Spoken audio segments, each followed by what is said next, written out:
In the aftermath of World War II, the United States emerged as one of two global superpowers. Locked in a silent but terrifying standoff with the Soviet Union, this period, known as the Cold War, was defined not by constant battlefield clashes, but by the looming threat of nuclear annihilation. Military planners in Washington were haunted by a single question. If a nuclear strike destroyed major cities and command centers, how would the country communicate? Traditional communication systems relied on centralized hubs, telephone exchanges, broadcast towers, command bunkers. If those were hit, the system would collapse instantly. In a nuclear war, losing communication could mean losing the war itself. To confront this nightmare scenario, the U.S. Department of Defense created the Advanced Research Projects Agency, or ARPA. In 1958, ARPA's mission was simple but ambitious: prevent technological surprise by staying ahead of America's enemies. It funded radical ideas that traditional institutions considered too risky or impractical. One of these ideas was a new kind of communication network, one that had no center, no headquarters, no single point of failure. Instead of sending information along one fixed path, this network would break messages into small pieces, send them across multiple routes, and reassemble them at their destination. Even if parts of the network were destroyed, the message would still get through. This concept, later known as packet switching, was revolutionary. It challenged the very logic of how communication systems had worked for decades. At first, it was just theory, mathematical models, and academic papers. But ARPA saw its potential. If such a network could be built, it would ensure that American military and government communication could survive even the worst-case scenario. Importantly, this project was never intended for the public. There was no vision of social media, online shopping, or viral videos. The goal was survival, resilience, and strategic advantage. By the mid-1960s, ARPA began funding experiments to turn theory into reality. Universities were chosen as testing grounds because they housed top scientists and engineers and were already working closely with the military. This partnership between academia and the Pentagon would become one of the defining features of the Internet's early development. The foundation of the modern Internet was not laid in garages or startups, but in research labs funded by defense budgets, driven by fear of nuclear war. In 1969, the first real test of this radical idea came to life. ARPA connected 4 university computers located at UCLA, Stanford, UC Santa Barbara, and the University of Utah into a single experimental network called ARPANET. On the surface, this seemed unremarkable, a few computers sharing data. But beneath the surface, it was a breakthrough that would change the world. For the first time, computers could communicate over long distances using packet switching rather than dedicated lines. The first message ever sent over ARPANET was meant to be the word login. The system crashed after the first 2 letters.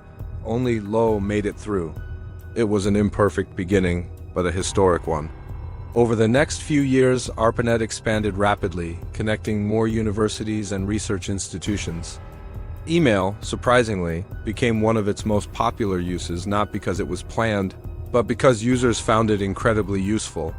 This pattern would repeat throughout the Internet's history, tools designed for one purpose evolving into something far bigger. Crucially, ARPANET was controlled entirely by American institutions. The funding, the hardware, the protocols, and the oversight all came from the United States. Other countries were experimenting with computing, but none matched the scale, coordination, or funding of ARPANET. The US wasn't just building a network. It was building expertise, setting standards, and shaping the future direction of digital communication. At this stage, the network was still small and exclusive. Access was limited to trusted institutions. Security and control mattered more than openness. But the core philosophy, decentralization, redundancy, and flexibility, was already baked in. These design choices, made for military reasons, would later make the Internet incredibly difficult to control, censor, or shut down completely. Ironically, the same features designed to protect the US from attack would one day challenge governments around the world. As ARPANET grew, a new problem emerged. Different networks were being built for different purposes: military networks, academic networks, experimental networks, but they couldn't easily communicate with each other. What was needed was a universal language, a set of rules that would allow any network to connect to any other network. This challenge led to the creation of TCP/IP, the fundamental protocols that still power the Internet today. Developed largely by American researchers, TCP/IP defined how data is packaged, addressed, transmitted, and received. It didn't belong to a single company, but it was shaped and standardized through U.S.-led institutions and conferences.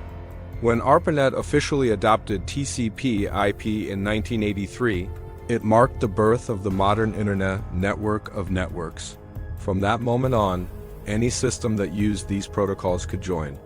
Alongside TCP/IP came other critical systems, including the Domain Name System, or DNS. DNS made the Internet usable by humans by translating readable website names into numerical IP addresses. The organizations that managed these systems were largely based in the United States. This meant that, even as the Internet spread globally, its core governance remained American. English became the default language of code and documentation. American legal norms influenced policies. These decisions weren't necessarily made to dominate the world, but dominance was the result. By setting the standards early, the U.S. ensured compatibility on its terms.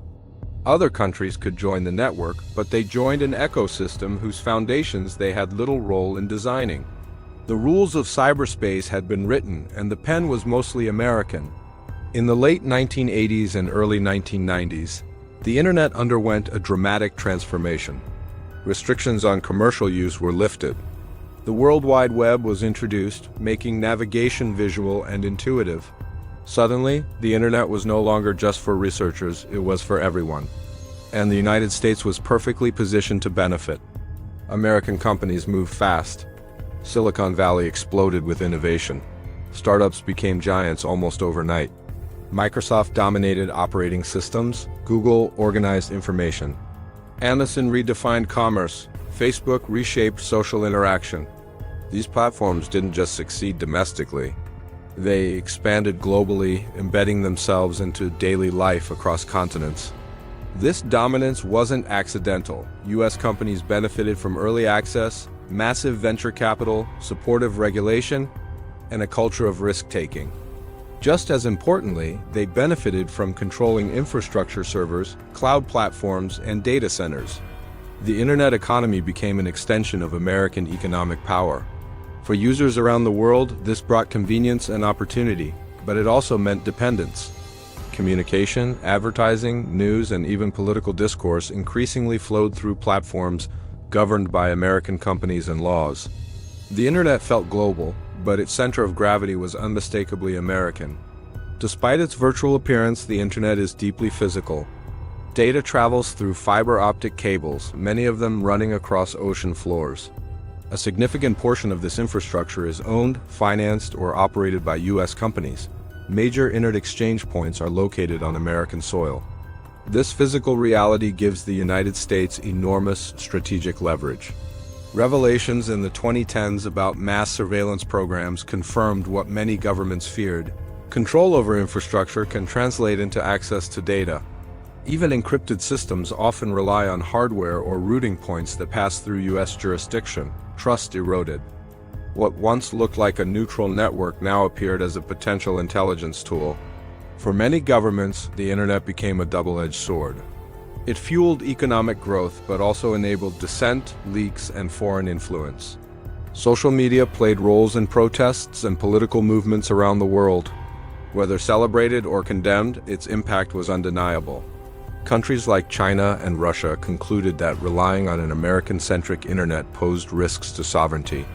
Cultural influence, political messaging, and data exposure all became national security concerns.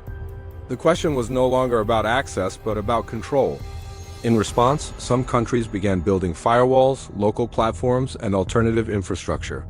China created a parallel digital ecosystem. Russia pursued laws to isolate its network if necessary.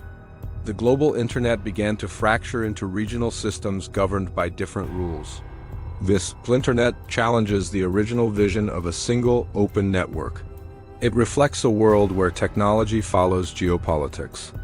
As artificial intelligence, cyber warfare, and data economics reshape global power, control of the Internet remains a central battleground. the United States still holds immense influence, but challengers are rising. The future may not belong to one internet, but many. The internet began as a military experiment, became a global utility, and is now a contested domain of power. Understanding who built it and why may be the key to understanding the conflicts of the digital age.